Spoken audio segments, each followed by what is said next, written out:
Daniel was certain he had made the right call. He researched everything, compared his options carefully, and walked away from renting for good. His mortgage payment came out close to what he was already paying in rent. He put 20% down, locked in a decent rate, and felt like he finally crossed the finish line. He hadn't even seen the race. His coworker Ryan had the same mindset, but pushed it further. Ryan believed renting was financial suicide, so he bought the biggest house the bank would approve. His monthly payment hit $3,800, roughly $3,400 of that, interest, taxes, insurance, maintenance, disappears the moment he pays it. He builds barely $400 in actual equity each month. He left a $2,000 rent to burn through even more money every single month. And he calls it an investment. Daniel was careful. Ryan believed harder. Both lost, just at different levels. Before anyone buys a home, they've already absorbed a set of beliefs. Renting is throwing money away. A house forces you to save. Real estate always goes up. Buying is how ordinary people build wealth. Every single one of these is either wrong or only true under conditions nobody mentions up front. Here's where the real numbers start. Daniel found a $400,000 house, put $80,000 down, and financed the rest at 6.5% on a 30-year loan.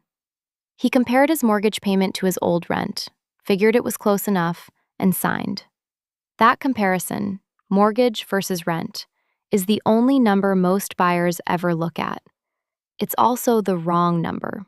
It leaves out almost everything that actually determines whether buying made you wealthier or poorer.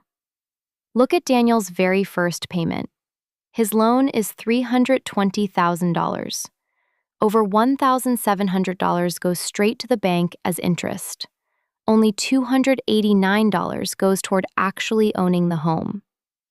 After his first month as a proud homeowner, he owns $289 more of his house. The other $1,700 is gone, just as gone as rent ever was. That's what amortization does. In the early years, you are mostly paying the bank, not buying your house. Over 5 years, Daniel will pay down roughly $20,000 of his loan, while handing the bank over $100,000 in interest. Property taxes, insurance, and maintenance each take their share too. None of it builds equity. None of it comes back.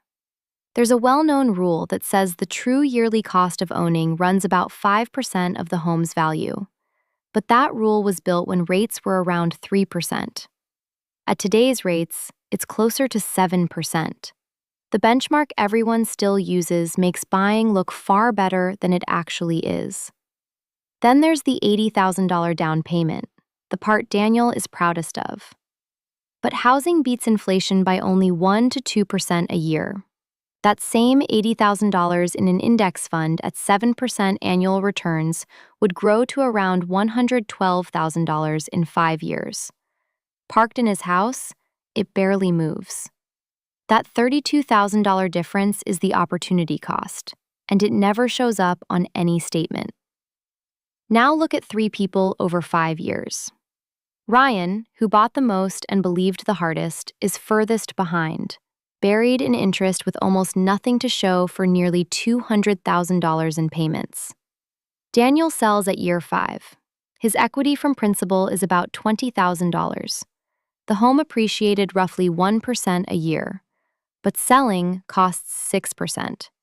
When everything settles, he walks away with around $95,000 against the $92,000 he originally put in.